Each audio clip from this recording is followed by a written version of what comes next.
Good morning student. நம்ம last வீடியோவில் பெந்தமன் Hooker classification பார்த்தோம். இன்றைக்கி என்ன பார்க்க போகிறோம் அப்படின்னா ஃபைலோஜெனடிக் சிஸ்டம் ஆஃப் கிளாஸிஃபிகேஷன் அப்படிங்கிறத இன்னொரு டைப் ஆஃப் கிளாஸிஃபிகேஷன் பார்க்க போகிறோம். இப்போது ஃபஸ்ட்டு இந்த ஃபைலோஜெனடிக் கிளாஸிஃபிகேஷன் அப்படின்னா என்னென்ன அப்படின்னா, ஃபைலோ அப்படின்னா பிளான்ட்டு, ஜெனட்டிக் அப்படின்னா அதோட மரபியல் சம்மந்தமாக வரக்கூடிய அதை பற்றி வச்சு அந்த பிளான்ட்லாம் எப்படி கிளாஸிஃபைட் பண்ணியிருப்பாங்க அப்படிங்கிறத நம்ம பார்க்க போகிறோம்.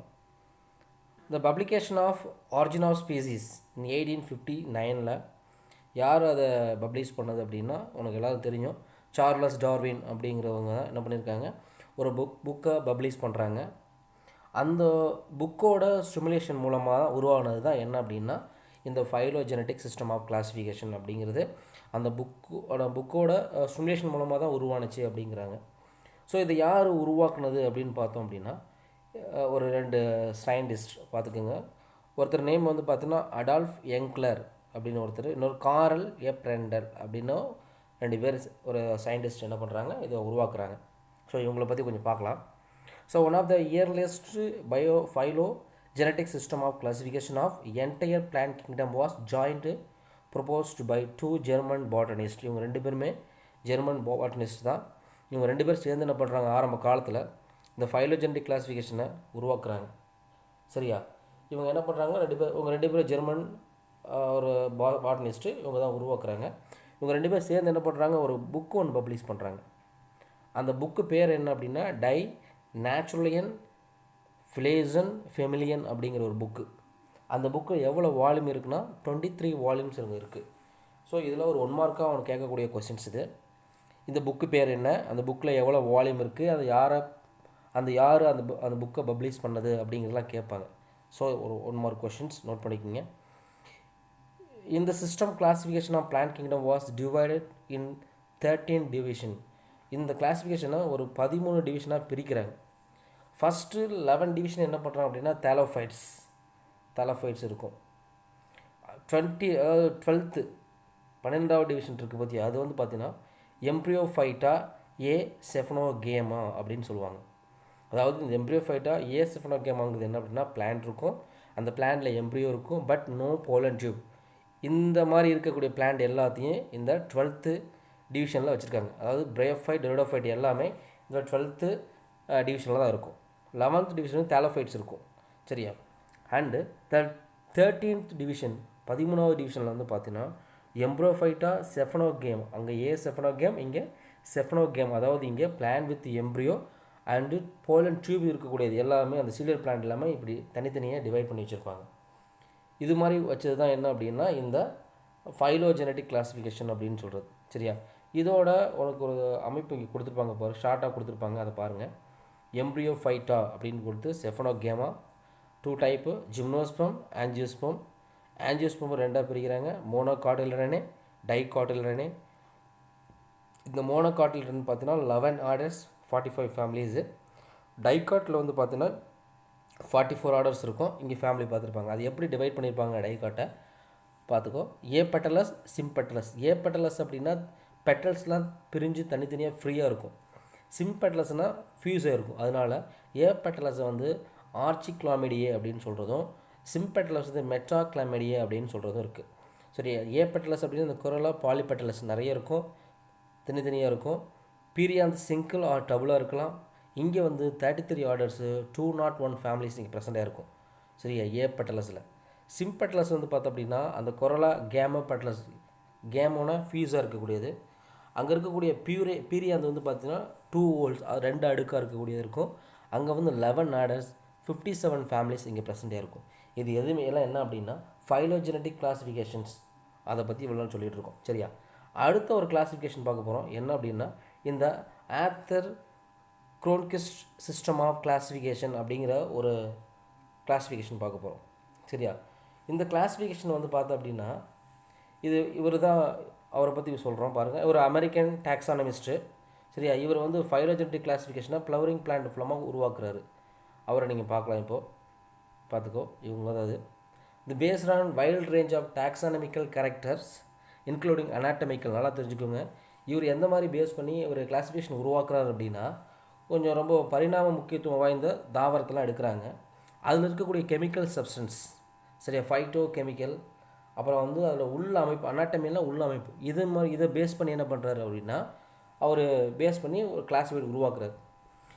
அவர் என்ன பண்ணுறாரு அப்படின்னா கூடவே he has presented his classification in 1968. his book title, அவர் ஒரு கிளாஸிஃபிகேஷன் ப்ரெசென்ட் பண்ணுறாரு, அவர் புக்கும் டைட்டில் எழுதுறாரு. அந்த புக்கு பேர் என்னென்னா evolutions and classification of flowering plant அப்படிங்கிறத அவர் அந்த புக்குக்கு தலைப்பாக வைக்கிறாரு. அதையும் இந்த கிளாஸிஃபிகேஷனுக்கு அவர் கொடுத்துட்டார். ஸோ இதில் வந்து பார்த்தா அப்படின்னா அவர் உருவாக்கின அந்த கிளாஸிஃபிகேஷனை broadly based on principles of phylogeny that find acceptance with major contemporary authors. அவர் சமகாலத்தில் இருக்கக்கூடிய காம்படிட்டாக இருக்கக்கூடிய அங்கே இருக்கக்கூடிய சயின்டிஸ்ட் எல்லாருமே என்ன பண்ணிட்டாங்க, இவர் கண்டுபிடிச்சதை இவர் கிளாஸிஃபிகேஷன் உருவாக்குனதை வந்து எல்லாருமே ஏற்றுக்கிட்டாங்க. ஸோ இவர் எந்த மாதிரி கிளாஸிஃபிகேஷன் உருவாக்கியிருக்கிறாரு அப்படிங்கிறத பாருங்கள். இந்த கிரான்கிஸ்ட் அப்படிங்கிறவர் என்ன பண்ணுறாரு அப்படின்னா ஆஞ்சியோஸ்பர்ம் 2 மெயின் கிளாஸஸ் பிரிக்கிறாரு. ஒன்று வந்து மெக்னோலியோ ஸ்பிடா அப்படின்னு பிடிக்கிறது, அதாவது மெக்னோலியோ ஸ்பிடா அப்படின்னு ஒன்று பிரிக்கிறது, அது வந்து டைகாட்டு. இன்னொன்று லிலியோப்சிடா அப்படிங்கிறது மோனோகாட் அப்படிங்கிற ரெண்டாக பிரிச்சாச்சு. இப்போ வந்து அந்த ஃபஸ்ட்டு மெக்னோலியோப்சிடா இருக்குது பார்த்தியா, அதில் வந்து பார்த்தோம் அப்படின்னா there are 6 classes, subclasses, 6 subclasses, 64 orders, 320 families and about 1,65,000 ஸ்பீசிஸை வந்து என்ன பண்ணுறாரு அப்படின்னா அவர் வந்து மெக்னோலியோப்சிடாவில் வந்து சொல்கிறாரு. அடுத்தது அதேமாதிரி டைகாட்டில் வந்து பார்த்தோம் அப்படின்னா, சரி மோனோகாட்டில் வந்து பார்த்தோம் அப்படின்னா 5 classes ஆகும், 90s ஆர்டராகவும் 66 ஃபேமிலியோட அதில் வந்து பார்த்தீங்கன்னா ஒரு 15,000 ஸ்பீசிஸை வந்து பிரித்து உனக்கு அந்த ஃப்ளவரிங் பிளான்ட்டை உனக்கு சொல்கிறார். திரும்பவும் இதை பார்க்கலாம். இப்போ வந்து பார்த்தோம் அப்படின்னா இந்த கிரான்கிஸ்டஸ் அப்படிங்கிறவர் என்ன பண்ணுறாருன்னா அந்த ஆஞ்சியோஸ்பர்ம் அப்படின்னா க்ளோஸ்டு சீடட் பிளான்ட் இருக்கு இல்லையா, அதை வந்து ரெண்டாக பிரிக்கிறாங்க. டைகாட் மோனோகாட்டுக்கு, டைகாட்டுக்கு ஒரு நேமு, மோனோகாட்டுக்கு ஒரு நேமு. டைகாட்டில் வந்து பார்த்தோம் அப்படின்னா 6 சப்ஸ் கிளாஸாகவும் 64 ஆர்டராகவும் 350 ஃபேமிலியாகவும் அதில் இருக்கக்கூடிய ஸ்பீசிஸாக அவர் சொல்கிறாரு. அடுத்து வந்து மோனோகாட்டில் வந்து பார்த்தோம் அப்படின்னா அது மாதிரி தனித்தனியாக பிரிக்கிறாரு. ஸோ இது மாதிரி தனித்தனியாக பிரித்து நம்மளுக்கு என்ன பண்ணுறாங்க அப்படின்னா அவங்க டிஸ்கிரைப் பண்ணுறாங்க. சரியா, இது வந்து இவர் எப்படி இது பண்ணது வந்து பார்த்தோம் அப்படின்னா the current system is classification also would not persist for long time because இவர் கண்டுபிடிச்சது உருவாக்கின கிளாஸிஃபிகேஷன் வந்து ரொம்ப நாளாக நீடிக்கவில்லை. ஏன், என்ன காரணம் அப்படின்னா அது வந்து அவர் உருவாக்கின அந்த கிளாஸிஃபிகேஷன் வந்து ஒரு ஃபைலோஜெனட்டிக் சம்மந்தமாக என்ன பண்ண முடியல அப்படின்னா ஒரு தாவரத்தை வந்து அடிப்படையாக அடுத்த தாவரம் எதில் இருக்கும் அப்படின்னு கணிக்க முடியல. அது மட்டும் இல்லாமல் அந்த ஹெர்பேரியம்ங்கிற ஒன்று உருவாக்குற ஹெர்பேரியம் அப்படிங்கிற ஒரு இதுக்கு வந்து அந்த அடையாளம் ஒரு ஐடென்டிஃபிகேஷன் பண்ணுறதுக்கும் ஒரு கரெக்டான ஒரு ரூல்ஸாக இல்லை. ஸோ அதனால் என்ன பண்ணுறாங்க, அதை வந்து பெருசாக ஏற்றுக்க முடியாமல் போயிடுச்சு. அது ஒரு பயனுள்ளதாகவே இருக்குது அப்படின்னு சொல்கிறாங்க. இவர் கண்டுபிடிச்ச இந்த கிளாஸிஃபிகேஷன் வந்து ஃபைலோஜெனட்டிக் ரீதியாக அதுக்கு வந்து ஒரு ஹெல்ப்ஃபுல்லாக இல்லை. அதே மாதிரி ஒரு பிளான்ட்டை ஐடென்டிஃபிகேஷன் பண்ணணும், யூஸ்ஃபுல் தெரிஞ்சுக்கணும் அப்படின்னா அது யூஸ்ஃபுல்லாகவும் இல்லை. ஹெர்பேரியோட கீ ஆர்டரும் கண்டுபிடிக்கவும் முடியல. ஸோ இதனால் என்ன பண்ணுறாங்க, அது ஒரு பயனுள்ளதாக இருக்குது அப்படிங்கிறத சொல்கிறாங்க. ஸோ இது கண்டுபிடிச்ச இந்த கிளாஸிஃபிகேஷன் எப்படி இருக்குங்கிறத நமக்கு பின்னாடியே தெரியும் உனக்கு பாருங்கள். அதுக்கு முன்னாடி அதை நான் காட்டிட்டு வந்துடுறேன், அப்புறம் பார்த்துக்கலாம். இங்கே இருக்கும் பாருங்கள், இதுதான் அந்த கிரான்கிஸ்டஸ் சொன்னது, பார்த்துக்கோ. இது வந்து மெக்னோலியோப்சிடா வந்து பார்த்தோம் அப்படின்னா டைகாட்டு, லிப்லோப்சிடா வந்து பார்த்தோம் அப்படின்னா மோனோகாட். இதை எப்படி பிரிச்சிருக்காங்க அப்படிங்கிறத பாருங்கள். 1 2 3 4 5 6 பிரிச்சிருக்காங்க. ஸோ இதில் உள்ள ஸ்பீசிஸ்லாம் சப்கிளாஸஸ் ஸ்பீசிஸ்லாம் அங்கே முன்னாலே படிச்சிருக்கோம். சரியா, இப்போ அடுத்து என்ன பண்ண போகிறோம் அப்படின்னா இங்கே இருக்கக்கூடிய கிளாஸிஃபிகேஷன் ஆஞ்சியோஸ்பர்ம் ஃபைலோஜெனி குரூப், அதாவது ஏபிஜி அப்படின்னு சொல்கிறது. அடுத்த கிளாஸிஃபிகேஷன் இந்த கிளாஸிஃபிகேஷன் தான் பார்க்க போகிறோம். இது வந்து பார்த்தீங்கன்னா most recent classification of flowering plant based on phylogenetic data. Phylogenetic data வச்சு ரீசெண்டாக உருவாக்கின ஒரு கிளாஸிஃபிகேஷன் தான் இது. சரியா, அது 20th century லாஸ்ட்டு 10 அந்த இயராக உருவாக்குனது தான் இது. சரியா, அதுதான் இந்த ஏபிஜி அப்படின்னு சொல்கிறது. இது ஒரு 4 வெர்ஷன்ஸ் உருவாக்கியிருக்காங்க இன் ஆஞ்சியோஸ்பர்ம் ஃபைலோஜெனட்டிக் குரூப் கிளாஸிஃபிகேஷன். சரி, ஆஞ்சியோஸ்பர்ம் அப்படின்னா க்ளோஸ்டு சீடட் பிளான்ட் வந்து என்ன பண்ணுறாங்க, உருவாக்குறாங்க. அதான் ஏபிஜிங்கிறது என்ன மீனிங் அப்படின்னா என்ன மீனிங்கு, ஆஞ்சியோஸ்பர்ம் ஃபைலோஜெனி குரூப் அப்படிங்கிறது. ஏபிஜி 1, ஏபிஜி 2, ஏபிஜி3 அண்ட் ஏபிஜி4 அப்படிங்கிறத பிரிச்சிருக்காங்க. இதை பப்ளிஷ் பண்ணது எப்போல்லாம் எந்தெந்த வருஷம் அப்படின்னா 1998, 203, 209, 216 ரெஸ்பெக்டிவ்லி இது மாதிரி உருவாக்கியிருக்கிறாங்க. அந்த இயரும் ஞாபகம் வச்சுக்கோங்க.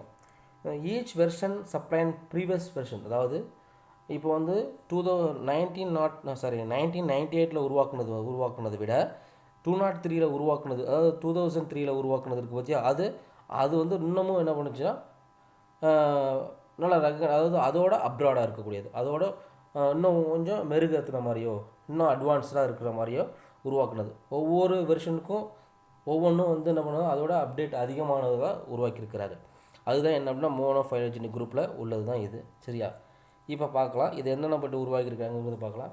எதை பேஸ் பண்ணிலாம் உருவாக்கியிருக்காங்க அப்படின்னா morphology, anatomy, embryology, palynology, karyology, phytochemistry, more strongly on molecular data with respect to DNA sequence to chloroplast. So இதெல்லாம் பேஸ் பண்ணி குளோரோபிளாஸ்டில் இருக்கக்கூடிய அங்கே நியூக்ளியர் ஜீன் இப்படியெல்லாம் ஒவ்வொன்றும் தெளிவாக அவங்க வந்து ஐடென்டிஃபை பண்ணி இந்த க்ளோஸ்டு பிளான்ட், அதாவது ஜிம்னோஸ்பம் பிளான்ட்டை உருவாக்குறாங்க. ஜிம்னோஸ்பம் கிளாசிஃபிகேஷனை உருவாக்குறாங்க. மோஸ்ட் ரீசெண்ட் அப்டேட் வெர்ஷன் வந்து பார்த்தா அப்படின்னா ரீசெண்டாக அப்டேட் பண்ண வெர்ஷன் எது அப்படின்னா ஏபிஜி4 2016 வந்தது. ரொம்ப அட்வான்ஸ்டாக இருக்கக்கூடியது, ரீசெண்டாக உருவாக்குனது. சரியா, அதில் வந்து பார்த்தீங்கன்னா 64 ஆர்டர்ஸும் 416 ஃபேமிலிஸும் இருக்கும். ஆஃப் த 460 ஃபேமிலியில் வந்து 259 ஆர் ரீப்ரசன்டட் இன் இந்தியாவில் இருந்தது அப்படின்னு சொல்லியிருக்காங்க. சரியா, இப்போது இதோட அவுட்லைன் தான் இங்கே நீங்கள் பார்த்துட்ருக்குறது. சரியா, இதோட அவுட்லைன் தான் இங்கே பார்த்துட்ருக்கீங்க. இது புக்கில் பார்த்துட்டா கிளியராக தெரியும். இப்போ நான் அதை பற்றி நான் சொல்லிட்டு வரேன். இந்த ஆஞ்சியோஸ்போம் ஆர் கிளாசிஃபைட் இன்டு 3 கிளாடர்ஸ். கிளாடர்னா கிளைகள்னு சொல்கிறாங்க, 3 கிளையாக பிரிக்கிறாங்க. இயர்லி ஆஞ்சியோஸ்போம் ஒன்று, மோனோகாட்னு ஒன்று, அப்புறம் யூ டைகாட்னா ட்ரூ டைகாட்டுங்கிறது தான் அது அர்த்தம். சரியா, இதை 3ஆக பிரிக்கிறாங்க, 3 கிளையாக பிரிச்சுட்டாங்க. Early angiosperm are classified into 8 orders, 26 ஃபேமிலியாக இருக்குது இந்த ஃபஸ்ட்டு ஆஞ்சியோஸ்போமில். சரியா, இயர்லி ஆஞ்சியோஸ்போமில் இதில் ஏஎன்ஏ அப்படின்னா என்ன, ஆம்ப்ரோலிசிஸ், லிம்போலிசிஸ், ஆஸ்ட்ரோபைலிசிஸ் அப்படிங்கிற ஒன்று, இதை இந்த வகையில் பிரிச்சுருக்காங்க. இதெல்லாம் எந்த மாதிரியெல்லாம் இருக்கும், அந்த ஆஞ்சியோஸ்போமில் இயர்லி ஆஞ்சியோஸ்போமில் எந்த மாதிரிலாம் இருக்கும் அப்படிங்கிறத பாருங்கள். ஃபஸ்ட்டு இதோட சீடு வந்து பார்த்தீங்கன்னா ஆல்வேஸ் 2 கார்டிலேட்டடாக இருக்கும். அங்கே வந்து ஆயில், எத்தரல்ஸ் ஆயில் அப்படின்னா நறுமணம் தரக்கூடிய ஆயில்ஸ் ப்ரெசண்ட்டாக இருக்கும். அதில் லீவ்ஸ் வந்து பார்த்தீங்கன்னா ஆல்வேஸ் சிம்பிளாக இருக்கும், வெயின்டு நெட்வொர்க் மாதிரி இருக்கும். சரியா, அங்கே இருக்கக்கூடிய ஃப்ளவர்ஸ் வந்து பார்த்தோம் அப்படின்னா அதோட ஓல் வந்து பார்த்தோம் அப்படின்னா அதோட அடுக்கு வந்து பார்த்திங்கன்னா நிறைய இருக்கும், நிறைய பார்ட்ஸ் இருக்கும். சரியா, அடுத்து பீரியாந்து வந்து பார்த்தோம் அப்படின்னா ஸ்பைரல் அரேஞ்ச்மெண்ட்டாக இருக்கும். சம் பார்ட்டில் வந்து 3 இருக்கும் பீரியாந்து. Stamens with broad filaments, stamens இருக்கும், ப்ராடாக இருக்கக்கூடியது, ஃபிலமெண்டாக இருக்கும். ஆந்தர் வந்து டெட்ராஸ்பொராஞ்சியேட் அப்படின்னு 4 ஸ்பொராஞ்சியேட் இருக்கக்கூடியதாக இருக்கும். அதில் போலன் வந்து மோனோ சல்கேட் அப்படிங்கிறது. நெக்டரஸ் அப்படின்னா அங்கே இருக்கக்கூடிய அதாவது ஒரு ஹனியை சுரக்கிற மாதிரியோ இல்லை ஒரு ஆயில் கண்டென்ட் சுரக்கிற மாதிரியோ இருக்கக்கூடியது அங்கே ரேர், அதான் நெக்டரஸ்ன்னு சொல்கிறாங்க. இப்போ சில பிளான்ட்டில் வந்து பார்த்தோம் அப்படின்னா அதோட பெட்டல்ஸ் எடுத்து பார்த்தோம்னா அதில் ஹனி இருக்கிற மாதிரி இருக்கும், அது ஒரு கிளாண்ட், அது ஹனி உருவாக்குறது ஒரு கிளாண்ட், அந்த கிளாண்டு தான் நெக்டரஸ், அது இங்கே ரேர் இருக்காது. கார்பல்ஸ் யூஸ்வலி ஃப்ரீயாக இருக்கும். எம்ப்ரியோ வந்து பார்த்தோன்னா ரொம்ப சின்னதாக இருக்கும். இது மாதிரி இருக்கிறது எல்லாத்தையும் என்ன பண்ணியிருப்பாங்க, இயர்லி ஆஞ்சியோஸ்போமில் வச்சுருப்பாங்க. சரியா, அடுத்தது வந்து பார்த்தோம் அப்படின்னா இங்கே வந்து